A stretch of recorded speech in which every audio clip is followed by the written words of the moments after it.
Salut à tous! Ah, les vacances de Pâques. C'est souvent la loterie niveau météo, n'est-ce pas? Et s'il était possible de tricher, de s'assurer un soleil d'été, un vrai grand soleil, à moins de 2 heures d'avion? Allez, aujourd'hui on décortique ensemble la stratégie pour trouver le soleil à coup sûr. Franchement, qui n'a jamais vécu ça? Ce sentiment de déception. On se dit, ça y est, le printemps est là, on sort les vestes légères, et paf, la réalité nous frappe en pleine face. C'est exactement de là que part notre besoin, notre quête de soleil. Et là, on ne parle plus d'une simple envie de vacances. Non, non, ça devient une question de survie mentale carrément. L'idée de s'échapper, là, maintenant, tout de suite, c'est la seule chose qui semble pouvoir nous sauver le moral.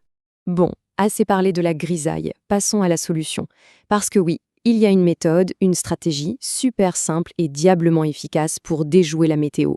Et c'est justement ce qu'on va décortiquer. Alors, c'est quoi le secret? Eh bien, l'idée, ce n'est pas de partir à l'autre bout du monde. Pas du tout. Il faut juste, viser intelligemment. Le truc, c'est de trouver ce qu'on appelle des microclimats privilégiés. Ce sont des zones, tout près, qui sont déjà passées en mode été. Pendant qu'ici, on jongle encore avec le parapluie, là-bas, c'est déjà l'été. La stratégie, en fait, elle est hyper simple, mais terriblement efficace. C'est une recette en 2 étapes. Étape 1, moins de 2 heures de vol. Pas une minute de plus. Étape 2, trouver une température au-dessus de 25 degrés. Voilà, c'est tout. C'est la formule magique pour des vacances réussies. Et pour bien comprendre, il y a cette anecdote de l'auteur de l'article source. Il est à Marrakech, il sort de l'avion et là, le thermomètre affiche 28 degrés. C'est pas de la chance ça, c'est le résultat direct de la stratégie. Et il raconte avoir vu sa fille enlever son pull avec un sourire immense. Franchement, il n'y a pas meilleure preuve que ça fonctionne, non? Ok, maintenant qu'on a la théorie, passons à la pratique.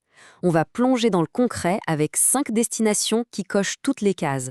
Des endroits parfaits pour une dose express de vitamine D et de bonne humeur. Et on commence fort avec un grand classique, mais un classique indémodable pour cette période, Marrakech, au Maroc. C'est simple, c'est le dépaysement total garanti, juste à côté de chez nous. Ce qui est génial à Marrakech en avril, c'est l'expérience. La chaleur est là, elle est puissante, sèche, mais pas encore étouffante comme en plein été. On sent le soleil sur sa peau. C'est une vraie recharge en magnésium naturel. On peut se balader dans le jardin Majorelle sous un ciel d'un bleu intense. Puis siroter un thé à la menthe en regardant l'agitation de la place Jemaa el Fna, c'est une véritable cure de jouvence. On change de décor, direction l'Espagne. Et pas n'importe où, l'Andalousie, avec la magnifique Séville. En avril, la ville s'enflamme littéralement. C'est une véritable explosion de couleurs, de vie et bien sûr de chaleur. Regardez ce chiffre, 26 degrés. C'est la température que Séville dépasse tranquillement en avril. Pendant qu'on sort les pulls, là-bas, c'est déjà l'été. C'est la ville parfaite pour vivre dehors, pour manger en terrasse. Un petit conseil d'ailleurs, pour des tapas vraiment authentiques, il faut oser traverser le pont pour aller se perdre dans les petites rues du quartier de Triana. L'ambiance y est juste incomparable. 3e destination. Et cette fois, on met le cap en plein milieu de la Méditerranée. Bienvenue à Malte.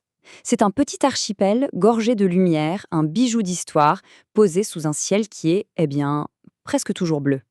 Le grand avantage de Malte, c'est que c'est une destination hybride. On peut passer la matinée à se perdre dans les bastions dorés de La Valette, à toucher l'histoire du doigt, et l'après-midi, se baigner dans les eaux incroyablement turquoises du lagon bleu. C'est le meilleur des 2 mondes. On continue notre voyage vers le sud avec Djerba, en Tunisie. C'est une île qui porte bien son surnom, Djerba la Douce. C'est une option géniale pour un dépaysement en douceur et surtout, c'est très abordable. L'endroit rêvé pour piquer sa première tête de l'année dans la mer. Allez, 5e et dernière idée d'escapade, on part cette fois au Portugal, tout au sud. On atterrit à Faro, qui est en fait la porte d'entrée de la région de l'Algarve. Et là, attention les yeux, les paysages sont juste spectaculaires. L'Algarve, c'est plus qu'une destination. C'est une ambiance, un état d'esprit. On y va vraiment pour se déconnecter et se reconnecter à la nature. Les falaises ocres qui tombent dans une mer turquoise, c'est magnifique. Le bon plan, ce n'est pas de rester à Faro. C'est de louer une voiture et de partir explorer la côte, découvrir des plages cachées. Et bien sûr, impossible de partir sans goûter aux fruits de mer frais. Déconnexion totale, c'est promis. Bon, alors, on récapitule pour y voir plus clair. On cherche le dépaysement total, c'est Marrakech. Une ambiance de fête et d'histoire, direction Séville. On n'arrive pas à choisir entre culture et forniente, Malte est la solution. Pour un voyage doux pour le portefeuille, c'est Djerba. Et pour un grand bol d'air et de nature, c'est l'Algarve. 5 ambiances, 5 promesses de soleil. Alors, c'est bien de rêver de tout ça, mais comment on fait pour que ça devienne réalité? Passons aux choses sérieuses, à la boîte à outils pratique pour organiser cette escapade sans se prendre la tête. Le nerf de la guerre, souvent, c'est le budget, et notamment les billets d'avion. Le secret numéro 1, c'est la flexibilité. Si on peut décaler son départ du week-end au mardi ou au mercredi, les prix peuvent chuter de manière spectaculaire. On part parfois de billets à moitié prix. C'est vraiment l'astuce la plus simple et la plus rentable. Un autre petit point, un détail qui a l'air de rien mais qui peut tout ruiner, les papiers d'identité. C'est simple, pour l'Espagne, le Portugal, Malte, on est en Europe, une carte d'identité valide suffit. Par contre, pour le Maroc et la Tunisie, attention, le passeport est obligatoire. Un petit coup d'œil à ces papiers avant de cliquer sur « Réserver », ça évite de grosses sueurs froides. Voilà, on arrive à la fin de ce tour d'horizon. Et s'il y a une chose à retenir, c'est que cette fenêtre de tir, celle des vacances de Pâques, c'est une occasion en or pour s'échapper. Mais attention, elle est courte, il ne faut pas la laisser passer. Et pour finir, il y a cette phrase dans l'article qui résume tout parfaitement. Le bonheur, parfois, c'est juste une question de latitude. C'est tellement vrai. Parfois, il suffit de descendre un peu vers le sud pour que tout change.